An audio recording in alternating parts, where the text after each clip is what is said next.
नमस्कार. नमस्कार. आपलं नाव? इरामनदास पवार. आपण कुठून आलात? देवळा, तालुका देवळा, जिल्हा नाशिक, महाराष्ट्र. आपला व्यवसाय काय आहे?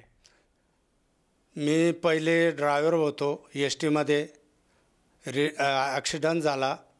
आता मी शेती करतोय. संत रामपालजी महाराजांची गुरुदीक्षा आपण कधी घेतली? 2019 मध्ये. संत रामपालजी महाराजांची गुरुदीक्षा घेण्याअगोदर आपण व आपला परिवार कोणती भक्तिसाधना करत होतात? देवीची पूजा करायचो, पंढरपूरला जायचो, गाणगापूरला जायचो, अष्टांगोळा करायचो, उपवास करायचो, तुळजापूरला जायचो. उपवास तुळजापूरचे, कोटम भरायचे. खूप अगदी आपलं ग्रामदैवत, देवीची पूजा. सर, जसं तुम्ही सांगत आहात की आपण महाराष्ट्रामध्ये जी पारंपरिक भक्तिसाधना आहे ती भक्तिसाधना करत होतात. मला हे विचारायचं की ही भक्ती करत असताना आपण आणखीन काही गुरु धारण केले होते का? होय. निरंकारी बाबाच्या याच्यात नामदीक्षा घेतली. परंतु तिथे दारू प्यायचं, मटण खायचं हे चालत होतं. त्याच्यामुळे तिथेही मी काही जास्त वेळ थांबलो नाही. जर दारू प्यायचं आणि मटण खायचं तर मग ते दीक्षा काय कामाची येते. त्यामुळे मी तेही सोडलं. मग आई म्हणे, तू जर एवढा दारू पितो, भानगडी करतो आणि तो निरंकारी बाबा काय असं कसं काय. आता तो असं कर, गाणगापूरला जाय आणि माळ टाकून घे. गाणगापूरला जाऊन त्या भक्ताने मला माळ दिली. जप करायचो मी ओम नमो शिवायचा. तेवढे करूनही मला दारू सोडता आली नाही. गावातील मंडळी माझी वाटच पाहिजे, चला पवारसाहेब दारू प्यायला. दारू पिता पिता किती दारू प्यायचो हे मला आठवत नाही. जो आला त्याला पाजायचो. एस-टीमध्ये असताना 7 तारखेला पगार व्हायचा. खिशात पैसे असायचे. कोण काढून न्यायचं घरी गेल्यावर पगार? म्हणलं खिशात पाहिलं तर काहीच नाही. ते सुद्धा आठवत नाही. आणि दारू पिल्यानंतर मला भानगडींची जास्त सवय. थोडं कोणी काही बोललं का मारामाऱ्या. घरात येऊन बायकोला बोल, पोरांना बोल. एवढं करूनही दारू सुटत नाही. आई म्हणे, आता काय करायचं? ती दारू तुझ्या रक्तगटाला मॅच नाही. तर बाबा पाय तू काय तुझं कसं काय जन्म हा अगदी काही बरोबर नाही. सर, जसं तुम्ही आता उल्लेख केला की आपल्याला जे व्यसन होतं दारूचं ते सुटत नव्हतं, म्हणून आपण बऱ्याचशा तीर्थाला जात होतात. त्याचप्रमाणे विविध आपण गुरुसुद्धा धारण केले होते. निरंकारी पंथाशीसुद्धा आपण जोडले होतात आणि त्यांच्याकडनं उपदेश घेतला होता. परंतु ती काय दारू आपली सुटली नाही. मला हे विचारायचं आहे, तर संत रामपालजी महाराजांच्या मार्गाबद्दल आपल्याला कशी माहिती मिळाली आणि आपण त्यांच्या शरणात कसे आलात? माझा मुलगा जवाहरला आश्रमशाळेवर आहे. त्याने टी व्हीवर चॅनल सुरू केला. संत रामपालजी महाराजांचं सत्संग चालू होता. तर त्याला तो पटला सत्संग.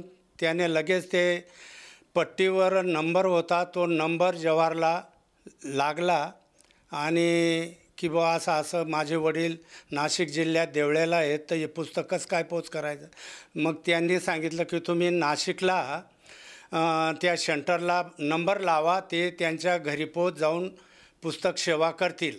माझ्या मुलाला माहिती होतं यांची दारू अशी नाही सुटत ना, तर यांच्यामध्ये त्याने नियम वाचले सगळे अगदी. याच्यापासून काय फायदा काय नाही त्यांनी सांगितलं. माझे वडील सुशिक्षित आहेत, त्यांना हे पुस्तक नेऊन द्या, ते संत रामपालजी महाराजांचा उपदेश घेतील. संत रामपालजी महाराजांच्या जे भगत लोक होते यांनी माझ्या मळ्यात येऊन मला पुस्तक दिले. मी ते जवळजवळ 15 दिवस वाचन केलं. तर ते वाचून मला समजलं. लगेच मी मार्च महिन्यात 2019ला पेठ रोडला येऊन नामदीक्षा घेतली. सर, आता आपण उल्लेख केला की आपण व्यसनाधीन होतात आणि दारूचं व्यसन आपल्याला जडलेलं होतं आणि ते सुटत नव्हतं. त्यासाठी आपण बरेचसे प्रयत्न केले. मला विचारायचं की जेव्हा आपण संत रामपालजी महाराजांची गुरुदीक्षा घेतली त्यानंतर आजच्या कंडिशनला आपले व्यसन कसं आहे? मी संत रामपालजी महाराजांची दीक्षा घेतल्यानंतर माझी दारूही सुटली, तंबाखूही सुटली आणि मला सांगितल्याप्रमाणे नामजप करत राहिलो, सेवा करत राहिलो, तिने आरत्या म्हणत राहिलो आणि हिसारला गेलो. लगेच 4-5 महिन्यात मला सतनाम प्राप्त झालं. माझी दारू सुटत नव्हती. रामपालजी महाराजांच्या सानिध्यात आल्यानंतर माझी दारू सुटली, तंबाखू सुटली. तर खूप प्रयत्न केला, खूप पैसे खर्च झाले, वाया गेले, तरी पण दारू सुटत नव्हती. तर इथं नामदीक्षा घेतल्यानंतर लगेच दारू अजिबात वासनासुद्धा होत नाही, तंबाखूसुद्धा सुटली. सर, जसं तुम्ही सांगत आहात की संत रामपालजी महाराजांच्या नामदीक्षेमुळे आपले जे काही व्यसन जडलं होतं दारूचं, तंबाखूचं, ते पूर्णपणे सुटलेलं आहे. मला विचारायचं, या व्यतिरिक्त आणखीन आपल्याला आपल्या जीवनामध्ये या सद्भक्तीमुळे काय काय अनुभव आलेत?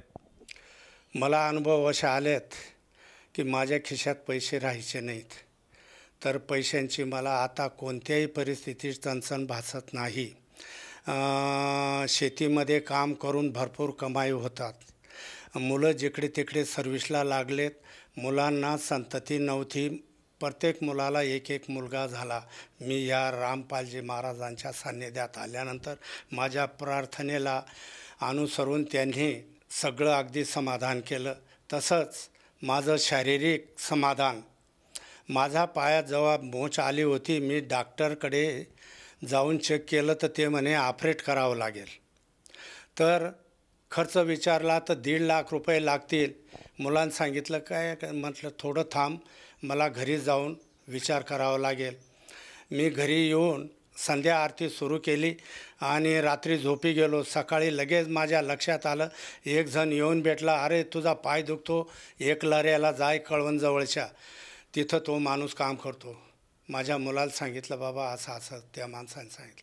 चला म्हणे. मग तिथं गेलो. त्याने मला 3 पाटे सांगितले. पहिला पाटा 2000ला, दुसरा 1500ला आणि तिसरा 1500ला.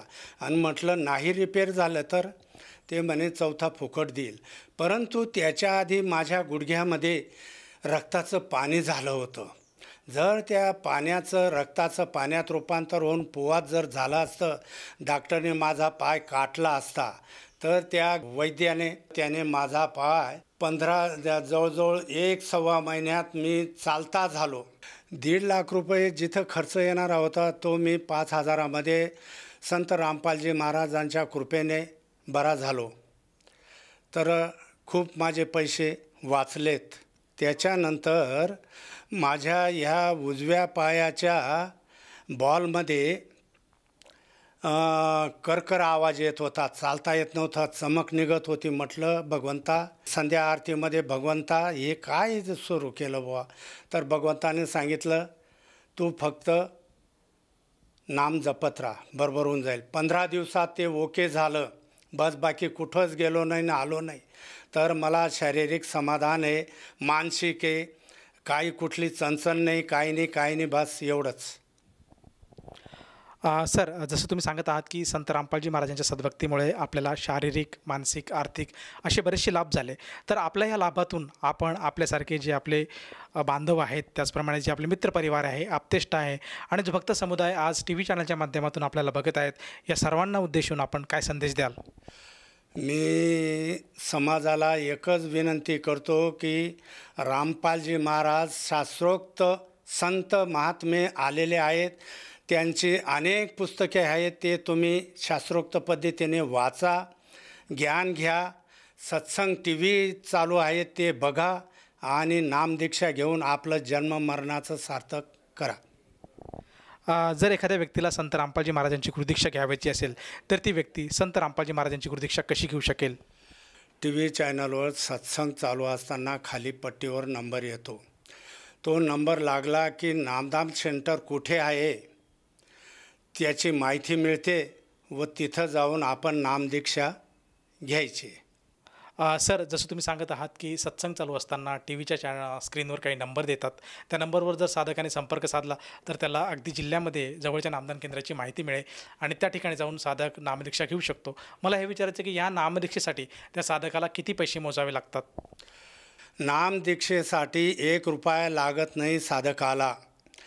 मंत्र, पुस्तक, फोटो सगळं फ्री ऑफ चार्ज, काही पैसे लागत नाहीत. धन्यवाद. सत साहेब.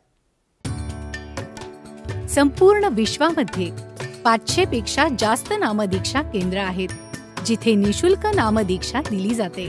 निशुल्क नामदीक्षा प्राप्त करण्यासाठी आणि अधिक माहितीसाठी संपर्क करा. 7030303951 7030303952.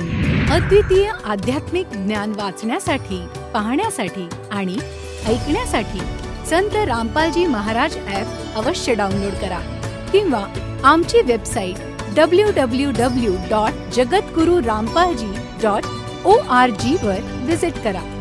आम्हाला सोशल मीडियावर फॉलो करा. सर्व पवित्र धर्मांच्या पवित्र शास्त्रांवर आधारित प्रमाणित अनमोल पुस्तक ज्ञानगंगा किंवा जगण्याचा मार्ग यापैकी कोणतेही एक पुस्तक निशुल्क मागवण्यासाठी आपण आम्हाला आपले पूर्ण नाव, पूर्ण पत्ता, पिनकोड आणि फोन नंबरसह लिहून 7030303951 किंवा 7030303952 या नंबरवर SMS करू शकता किंवा 7030303950 या नंबरवर व्हॉट्सअप देखील करू शकता.